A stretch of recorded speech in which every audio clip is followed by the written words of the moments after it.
രാത്രി കിടന്നുറങ്ങുന്ന സമയത്ത് നിങ്ങളൊക്കെ പാത്രങ്ങൾ മൂടി വെക്കാറുണ്ടോ? അത് വെള്ളത്തിൻ്റെ പാത്രമാണെങ്കിലും ഭക്ഷണ പാത്രങ്ങളാണെങ്കിലൊക്കെ മൂടി വെക്കുന്ന ശീലമുള്ളവരാണോ? നമ്മുടെ ജീവിതത്തിൽ ഈ പറയാൻ പോകുന്ന ചില കാര്യങ്ങൾ ഉണ്ടായാൽ മാത്രമാണ് നമുക്ക് വിജയിക്കാൻ സാധിക്കുക. 3 കാര്യങ്ങളുണ്ട്. ആ 3 കാര്യങ്ങൾ നമ്മുടെ ജീവിതത്തിൽ ഉണ്ടായാൽ അമ്പേ പരാജയമായിരിക്കും.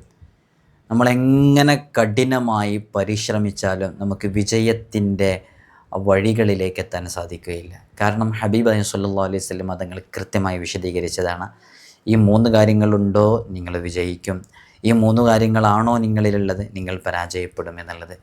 ഒന്നും നിസ്സാരമായി കാണരുത് എന്നുള്ളതാണ്. പലപ്പോഴും പലരും പലതും നിസ്സാരമായി കാണും. നിസ്സാരമായി കാണുന്നത് കൊണ്ടാണ് പലതിലും പലർക്കും പരാജയം സംഭവിക്കുന്നത് തന്നെ. ഇന്ന് അത്തരം ചില കാര്യങ്ങളാണ് നിങ്ങൾ ഓർമ്മപ്പെടുത്തുന്നത്. അള്ളാഹു നമുക്ക് പഠിക്കാനും മനസ്സിലേക്ക് ജീവിതത്തിലേക്ക് ചേർത്ത് വെക്കാനുമുള്ള തൗഫീഖ് നൽകി അനുഗ്രഹിക്കുമാറാകട്ടെ. ഇൻഷാ അല്ലാഹ് നേരിട്ട് കാണാനുള്ള ഡേറ്റ് ചൊവ്വാഴ്ചകളിൽ മാത്രമാണ്. ചൊവ്വാഴ്ച നേരിട്ട് വരാൻ ബുക്ക് ചെയ്യാൻ വിളിക്കേണ്ടത് ഞായറാഴ്ച 10 മണിക്കാണ്. വിളിച്ച് ബുക്ക് ചെയ്തതിന് ശേഷം മാത്രമേ വരാവൂ എന്ന് ഓർമ്മപ്പെടുത്തുകയാണ്. ഏതൊരാൾക്കും റബ്ബ് സുബ്ഹാനഹു വ തആല നൽകിയ വലിയ അനുഗ്രഹങ്ങളുണ്ട്. അതൊക്കെ അള്ളാഹു നമുക്ക് ഓശാരമായി നൽകുന്ന അനുഗ്രഹങ്ങളാണ്. നമ്മൾ മതിമറന്ന് ആഹ്ലാദിക്കുകയും സന്തോഷിക്കുകയും ആഡംബര ജീവിതം നയിക്കുകയും ചെയ്യരുത്. നമ്മുടെ ജീവിതത്തിൽ പൊങ്ങച്ചം, അഹങ്കാരം എന്ന് പറയുന്ന സംഭവം അതൊരിക്കലും ഉണ്ടാകാൻ പാടില്ല. വളരെ മോശപ്പെട്ട സ്വഭാവമാണ്. ഹബീബായ സല്ലല്ലാഹു അലൈഹി വസല്ലം തങ്ങൾ പറയുന്നുണ്ട്, സലാസുൻ മുഹ്ലിക്കാത്തുൻ വ സലാസുൻ മുൻജിയാത്തുൻ. 3 കാര്യങ്ങൾ നിങ്ങളെ അമ്പേ പരാജയപ്പെടുത്തി നിങ്ങളെ നശിപ്പിച്ച് കളയുന്ന വളരെ മോശപ്പെട്ട പ്രകൃതമാണ്. വസലാസും മുൻജിയാത്തുൻ. 3 കാര്യങ്ങൾ നിങ്ങളെ എല്ലാ ശിക്ഷകളിൽ നിന്നും എല്ലാ നരകത്തിൽ നിന്നൊക്കെ നിങ്ങളെ രക്ഷപ്പെടുത്താൻ വിജയത്തിലേക്കെത്താൻ കാരണമാകുന്ന 3 കാര്യങ്ങളുണ്ട്. ആ 3 കാര്യങ്ങളും പറയുന്നുണ്ട്. ഏതിലാണ് നമ്മൾ പെട്ടത്? അമ്മൽ മുഹ്ലിക്കാത്ത്. അപ്പോൾ നമ്മെ അമ്പേ പരാജയപ്പെടുത്തി കളയുന്നത് അതിലൊന്നാമതായിട്ട് പറയുന്നത് നമ്മുടെ ശരീരത്തിനൊക്കെ കീഴടക്കുന്ന രൂപത്തിൽ കഠിനമായ ശക്തമായ ലുബ്ധതയുണ്ടായിരിക്കുക, പിശുക്കുണ്ടായിരിക്കുക എന്നുള്ളതാണ്. ഈ പിശുക്കുണ്ടാകുക എന്നുള്ളത് അത് നമ്മുടെ ജീവിതത്തെ അമ്പെ പരാജയപ്പെടുത്തി കളയുന്നതാണ്. എങ്ങനെയെങ്കിലുമൊക്കെ ആർക്കെങ്കിലുമൊക്കെ എന്തെങ്കിലും നൽകാത്തവരുടെ പര്യവസാനം പരാജയമായിരിക്കും. എനിക്കൊന്നുമില്ലല്ലോ നൽകാൻ.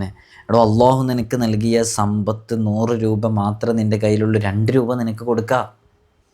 1000 ഉണ്ടെങ്കിൽ നീ 25 കൊടുത്താൽ മതി, അല്ലെങ്കിൽ 100 കൊടുത്താൽ മതി. ഉള്ളതിൽ നിന്ന് നമ്മൾ കൊടുക്കണം. കൊടുത്താലേ നമുക്ക് ജീവിതത്തിൽ വിജയം ഉണ്ടാകുള്ളൂ, നമ്മൾ പരാജയപ്പെടാതിരിക്കുള്ളൂ. രണ്ടാമത്തേതാണ് നമ്മുടെ മനസ്സ് പറയുന്നതിനെ ശരീരേച്ഛയെ ഇങ്ങനെ പിൻപറ്റിക്കൊണ്ടിരിക്കുക. നമ്മൾ നന്മകളിലേക്കൊന്നും പ്രവേശിക്കാതെ നമുക്കെന്താണോ തോന്നുന്നത് അതിങ്ങനെ ചെയ്തുകൊണ്ടിരിക്കുക. അത് യഥാർത്ഥത്തിൽ നമ്മളെ നശിപ്പിക്കുന്നുള്ളതാണ്, നമ്മുടെ ജീവിതത്തെ പരാജയത്തിലേക്ക് എത്തിക്കും എന്നുള്ളതാണ്. നമ്മൾ അങ്ങനെയല്ല ജീവിതത്തിലേക്ക് മുന്നോട്ട് പോകേണ്ടത്. മറ്റൊന്നാണ് പൊങ്ങച്ചമുണ്ടായിരിക്കുക എന്നുള്ളത്. നമ്മളെല്ലാത്തിലും പൊങ്ങച്ചം ഇങ്ങനെ പറഞ്ഞുകൊണ്ടിരിക്കുക, അതിങ്ങനെ നടിച്ചുകൊണ്ടിരിക്കുക. ഈ ലോകമാന്യം എന്ന് പറയുന്നൊരു സംഭവമുണ്ട്. അള്ളാഹു നാളെ അവരോട് പറയൂത്രേ, നമ്മളിപ്പോൾ ഇങ്ങനെ എന്തെങ്കിലുമൊക്കെ ഒരു കാര്യം ചെയ്യണം, അല്ലെങ്കിൽ ഒരു സ്വതക്ക ചെയ്യണം, അല്ലെങ്കിൽ നിസ്കരിക്കണം, അല്ലെങ്കിൽ നമ്മളെല്ലാവരും കൂടി കൂടിക്കുന്ന സമയത്ത് നിസ്കരിച്ചപ്പോൾ നമ്മുടെ മനസ്സിൻ്റെ ഉള്ളിൽ ഇതറിയാണ്ട് കയറി വരുന്നതാണ്. നമ്മൾ മലക്കുകളൊന്നുമല്ലല്ലോ. നമ്മളൊന്ന് നിസ്കരിച്ചുകൊണ്ടിരിക്കുന്ന സമയത്ത് പെട്ടെന്ന് നമ്മൾ മനസ്സിലേക്ക് ഇങ്ങനെ വരികയാണ്, ഓനൊക്കെ ഇപ്പോൾ കാണുന്നുണ്ടല്ലോ, ഓലൊക്കെ അവിടെ ഇരിക്കണ്ടല്ലോ സോഫയിൽ, ഞാനിപ്പോൾ റൂമൊക്കെ ഒന്ന് നിസ്കരിച്ചത് ഓലൊക്കെ അറിയുന്നുണ്ട് എന്നൊരു ചിന്ത നമ്മളെ മനസ്സിലേക്ക് വന്നു. അയാൾ പോയി. പിന്നെ അള്ള നാളെ ഇനി ഓർക്ക് വേണ്ടിയിട്ടല്ല ചെയ്തത്, അടുത്ത് ബൈക്കെന്ന് പറയും.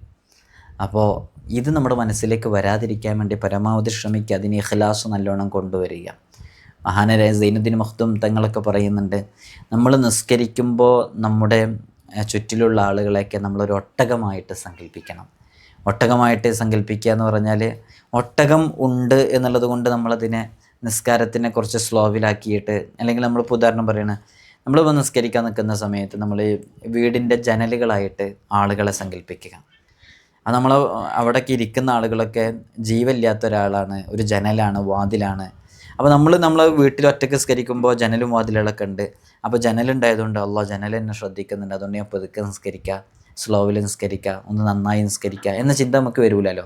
അതേപോലെയാണ് മനുഷ്യന്മാരെയൊക്കെ കാണേണ്ടത് എന്നുള്ളത് ശരിക്കും ഉണ്ടാവാൻ പാടില്ല. അപ്പം ഈ 3 കാര്യങ്ങൾ നമ്മുടെ ജീവിതത്തിൽ വലിയ പരാജയത്തിൽ എത്തിക്കും എന്നുള്ളതാണ്. മറ്റൊന്ന്, നമ്മുടെ ജീവിതത്തിൽ വിജയം കൊണ്ടുവരാൻ കാരണമാകുന്ന 3 കാര്യങ്ങളാണ്. അതിലൊന്ന്, നമുക്ക് സന്തോഷമുണ്ടാകുമ്പോഴും ദുഃഖമുണ്ടാകുമ്പോഴും അള്ളാഹുവിനെ ഭയപ്പെടുക എന്നുള്ളതാണ്. അള്ളാഹുവിനെ ഭയപ്പെടുക.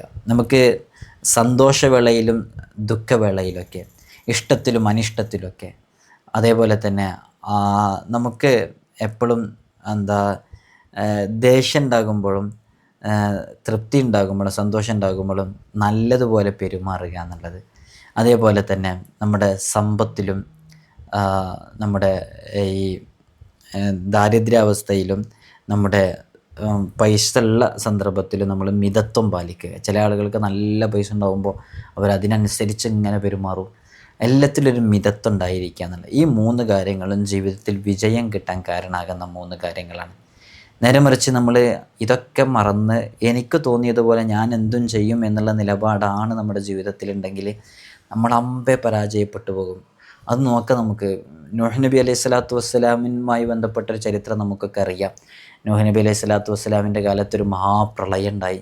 ആ പ്രളയത്തിൽ വിശുദ്ധ ഖുർആൻ പറയുന്നുണ്ട്, വനാദാ നൂഹുൻ ഇബ്നഹു വകാന ഫീ മഅ്സിലിൻ യാ ബുനയ്യ ഇർകം മഅന. നൂഹ് നബി അലൈഹി സ്വലാത്തു വസ്സലാം പ്രിയപ്പെട്ട മകനെ വിളിച്ച് പറയുന്നുണ്ട്, ഇർകം മഅന, ഇതിൽ കയറിക്കോ, ഇതിൽ കയറിയാൽ നിനക്ക് രക്ഷപ്പെടാൻ പറ്റും. വലാ തകും മഅൽ കാഫിരീൻ, അവിശ്വാസിയായി പോകരുത്, വിശ്വാസിയായിട്ട് ഇതിൽ കയറണം എന്ന് പറയുന്നുണ്ട്. അപ്പോൾ നൂഹ് നബി അലൈഹി സ്വലാത്തു വസ്സലാമിൻ്റെ മകൻ സ്വന്തം മോന് പിതാവിനോട് പറയുന്ന മറുപടി, ഖാല സആവി ഇലാ ജബലിൻ യഅ്സിമുനി മിനൽ മാ, ദേ ആ കാണുന്ന പർവ്വതത്തിൻ്റെ മുകളിൽ ഞാൻ അഭയം പ്രാപിച്ചു കൊള്ളാം.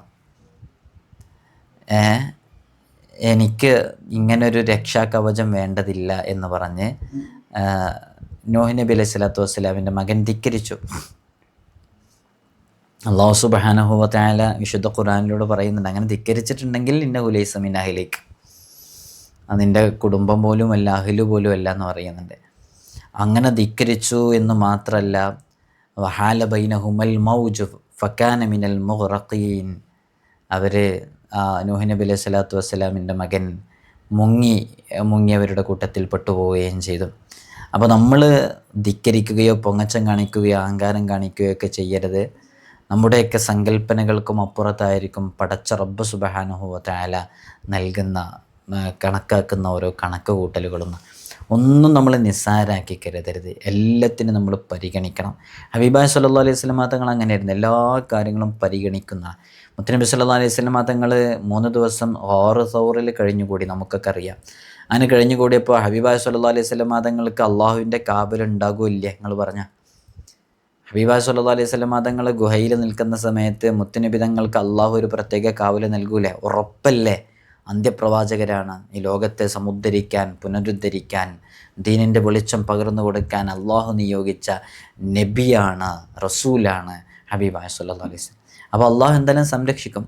പക്ഷേ അള്ളാഹു സംരക്ഷിക്കും എന്നുള്ളതുകൊണ്ട് ഞാനിനി എന്തും ചെയ്യുക എന്ന നിലപാടല്ലായിരുന്നു ഹബീബായ സല്ലല്ലാഹു അലൈഹി വസല്ലം തങ്ങൾക്ക്. മുത്തനബി സല്ലല്ലാഹു അലൈഹി വസല്ലം തങ്ങൾക്ക് അങ്ങനെ അള്ളാഹുവിൻ്റെ കാവലുണ്ടാകും എന്നുള്ളത് യാഥാർത്ഥ്യമാണ്. മുത്തനബി തങ്ങൾക്കും അതറിയാം. അതുകൊണ്ട് ആരെയും കൂസാതെ എന്തും ചെയ്യാം എന്നുള്ള നിലപാടല്ലായിരുന്നു. സിദ്ദീഖ് റളിയല്ലാഹു അൻഹു ഗുഹയിലെ പൊത്തുകളൊക്കെ അടച്ചു. അത് വേണ്ടാന്ന് നബിതങ്ങൾ പറഞ്ഞില്ല. അതാണ്, ഒന്നും നിസ്സാര, അത് വേണ്ട, അള്ളാഹ് എന്നെ നോക്കിക്കോളും, നീ അതങ്ങനെ അതൊന്നും അടക്കൊന്നും വേണ്ടെന്ന് പറഞ്ഞില്ലല്ലോ. അപ്പോൾ നമ്മളൊന്നിനെ നിസ്സാരായി കാണരുത് എന്നുള്ളതാണ്. ഹബീബായ സല്ലല്ലാഹു അലൈഹി വസല്ലം തങ്ങൾ പറയുന്ന വളരെ പ്രധാനപ്പെട്ടൊരു ഹദീസ് ബുഖാരിയിലൊക്കെ ഉണ്ട്. എന്താണെന്നറിയോ? ഇദാ കാന ജുൻഹുൽ ലൈലി ഫകുഫു സിബ്യാനകും, നിങ്ങൾ രാത്രിയായി കഴിഞ്ഞാൽ നിങ്ങളുടെ മക്കളെയൊക്കെ നിങ്ങൾ പുറത്തിറക്കരുത്. പിന്നെ അവരൊക്കെ നിങ്ങൾ വീട്ടിൻ്റെ ഉള്ളിൽ തന്നെയാണ് അവരൊക്കെ അവസരങ്ങൾ കൊടുക്കേണ്ടത്, പുറത്തേക്കുള്ള അവസരങ്ങൾ കൊടുക്കരുത്. കാരണം എന്താ സമയത്ത് പിശാചിൻ്റെ ഇടപെടലുകൾ കൂടുതലുണ്ട്, പൈശാചികമായ ഉപദ്രവങ്ങൾ ആ സമയത്തുണ്ടാകും. അഗ്ലിഖുൽ അബ്വാബ്, നിങ്ങൾ വാതിലുകളൊക്കെ രാത്രിയായി കഴിഞ്ഞാൽ അടക്കണം. വദ്കുറുസ്മല്ലാഹ്, അള്ളാഹിൻ്റെ പേര് ഉച്ചരിച്ചിട്ടാണ് ചെയ്യേണ്ടത്. ഔക്കു ഖിറബക്കും വഖമ്മിറു ആനിയത്തക്കും, നിങ്ങളുടെ ഭക്ഷണപാത്രങ്ങൾ, ജലപാത്രങ്ങൾ, ജലപാനം ചെയ്യുന്ന പാത്രങ്ങൾ, ഇതൊക്കെ നിങ്ങൾ ക്ലോസ് ചെയ്ത് വെക്കണം. അതിൻ്റെ മുകളിലൊരു മൂടി അടച്ചു വെക്കണം. നിങ്ങളെ ലൈറ്റുകളൊക്കെ അണക്കണം. ഇതിലൊക്കെ ഒരുപാട് സിറുകളുണ്ട്, ഞാനതിലേക്ക് പ്രവേശിക്കുന്നില്ല. അപ്പോൾ ഓരോ കാര്യങ്ങളെയും നമ്മൾ നിസ്സാരമായി കാണാതെ അതിനൊക്കെ പരിഗണിക്കണം. എപ്പോഴും നന്മയിലേക്ക് ഇങ്ങനെ മുന്നിട്ട് വരണം. ഓരോരുത്തർക്കും ഓരോ ലക്ഷ്യങ്ങളുണ്ട്. ആ ലക്ഷ്യത്തിലേക്ക് അള്ളാഹു നമ്മെ ഇങ്ങനെ എത്തിക്കും എന്നുള്ളതാണ്. വലിക്കുല്ലിം വിജഹത്തുൻ ഹുവ മുവല്ലിഹ, അള്ളാഹു അതിലേക്ക് നമ്മളെങ്ങനെ എത്തിക്കും. ഫസ്തബിഖുൽ ഖൈറാത്ത്, അതുകൊണ്ട് നമ്മൾ എന്ത് ചെയ്യണം, ഖൈറിലേക്ക് ഇങ്ങനെ മുന്നിട്ട് ഇങ്ങനെ വരണം. ഇന്നല്ലാഹ അലാ കുല്ലി ഷൈഇൻ ഖദീർ, അള്ളാഹ്ക്ക് എല്ലാ കാര്യങ്ങളുടെ മേലും കഴിവുണ്ട് എന്നുള്ളതാണ്. അപ്പോൾ നമ്മൾ മടി പിടിക്കരുത്, അലസന്മാരാവരുത്. ഒരു ആമയും മയിലും കഥ പണ്ട് കാലം മുതലേ നമ്മൾ കേൾക്കാറുണ്ടല്ലേ. ആമയും മുതലും ഓട്ട മത്സരം നടത്തുകയും അതിൽ ആമ സ്ലോവിലാണ് വരുന്നത്, മുയൽ കുറച്ച് സ്പീഡാണ് പോകുന്നത്. മുയൽ കുറച്ച് പോയപ്പോൾ ഒരു പകുതിയൊക്കെ എത്തിയപ്പോഴേക്ക് മുയൽ മനസ്സിലാക്കി ആമ വളരെ സ്പീഡ് കുറഞ്ഞിട്ടല്ല വരുന്നത്, സ്ലോവിലാണ് വരുന്നത്, കുറച്ചൊന്ന് റെസ്റ്റ് എടുക്കാമെന്ന് വിചാരിച്ചു. റെസ്റ്റ് എടുത്തപ്പോഴേക്ക് ആമ വളരെ സ്പീഡിൽ ആ ഓട്ട മത്സരത്തിലെത്തുകയും വിജയിക്കുകയൊക്കെ ചെയ്തു. അപ്പോൾ മുന്നിലെത്തിയിട്ടാണ് മുയൽ ഉണരുന്നത്, അറിഞ്ഞിട്ടില്ല. അപ്പോൾ നിസ്സാരമായി കണ്ടു, ഇത് ആമയല്ലേ, പതുക്കല്ലേ വരുന്നത്, ഒന്നും കൂസാതെ നിസ്സാരമായി കണ്ടതുകൊണ്ട് വിജയിക്കാൻ പറ്റില്ല. ഞാൻ ഈ പറയുന്ന പോയിന്റിലേക്ക് നിങ്ങൾ വരും. അപ്പോൾ നമുക്ക് വിജയിക്കാൻ പറ്റണമെന്നുണ്ടെങ്കിൽ ഒന്നിനെയും നിസ്സാരമായി കാണരുത്, എല്ലാത്തിനെയും പരിഗണിക്കണം. മടി ഉണ്ടാവരുത്. ആ മുയലിനൊരു ചെറിയ മടി ഉണ്ടായി, അതല്ലേ ഞാനൊന്ന് വിശ്രമിക്കാം, മടി ഉണ്ടാകാൻ പാടില്ല. അതുകൊണ്ടാണ് ഹബീബ സല്ലല്ലാഹു അലൈഹി വസല്ലം തങ്ങൾ അതിനെക്കുറിച്ചൊരു പ്രത്യേക ദുആ ഉണ്ട്, നമുക്കൊക്കെ അറിയാം, കടം വീടാനുള്ളൊരു ദുആ ആയിട്ട് പരിചയപ്പെടുത്തുന്ന ദുആ. അല്ലാഹുമ്മ ഇന്നി അഊദു ബിക മിനൽ ഹമ്മി വൽ ഹസൻ വഅഊദു ബിക മിനൽ അജ്സി വൽ കസൽ. കസൽ എന്ന് പറഞ്ഞാൽ മടി എന്നാണ്. മടിയെ തൊട്ട് അള്ളാഹുവിനോട് കാവൽ തേടുന്നു. ഇതിലൊരുപാട് നല്ല അർത്ഥങ്ങളുള്ള ദുആയാണ്, ഞാൻ വിശദീകരിക്കുന്നില്ല. അപ്പോൾ നമ്മൾ നല്ലോണം ആലോചിച്ച് ഓരോരുത്തർക്കും അവരുടേതായ കഴിവുണ്ട്, കഴിവിനനുസരിച്ച് മുന്നോട്ട് പോകുക. അതേപോലെ തന്നെ പ്രധാനപ്പെട്ട സമയങ്ങളൊക്കെ ഉപയോഗപ്പെടുത്തുക. വെള്ളിയാഴ്ച ദിവസം പ്രധാനപ്പെട്ട സമയമാണ്. ഒരു വിശ്വാസിയെ സംബന്ധിച്ചിടത്തോളം സുബ്ഹ് കഴിഞ്ഞ ഉടനെ നമ്മളൊക്കെ സജീവമാകും അല്ലേ, നമ്മളെല്ലാ കാര്യങ്ങളും. അതുകൊണ്ട് തന്നെ ഹബീബ സല്ലല്ലാഹു അലൈഹി വസല്ലം തങ്ങൾ ദുആ ചെയ്തത് തന്നെ എങ്ങനെയാണ്, ഇപ്പോഴത്തെ ഒരു ശൈലി എന്ന് പറഞ്ഞാൽ രാത്രി കുറേ സമയം ഉറങ്ങിയിട്ട്, കുറേ നേരം വൈകി ഉറങ്ങിയിട്ട് രാവിലെ ഒരു 8-10 മണിക്കൊക്കെ എണീക്കുന്നതാണ്. അതും ബറക്കത്തില്ലാത്തൊരു ജീവിതശൈലിയാണ്. നമ്മുടെ വീട്ടിൽ അങ്ങനെയൊക്കെ ആരെങ്കിലും ഉണ്ടെന്നുണ്ടെങ്കിൽ വളരെ ശ്രദ്ധിക്കാം. അതൊരു ബറക്കത്തില്ലാത്ത ജീവിതശൈലിയാണ്. ശരിക്കും വേണ്ടത് എങ്ങനെ, രാത്രി നേരത്തെ കിടക്കുക, നേരത്തെ ഭക്ഷണം കഴിക്കുക, നേരത്തെ കിടക്കുക, എന്നിട്ട് നേരത്തെ എഴുന്നേൽക്കുക. അതിൽ വലിയ ബറക്കത്തുണ്ട്.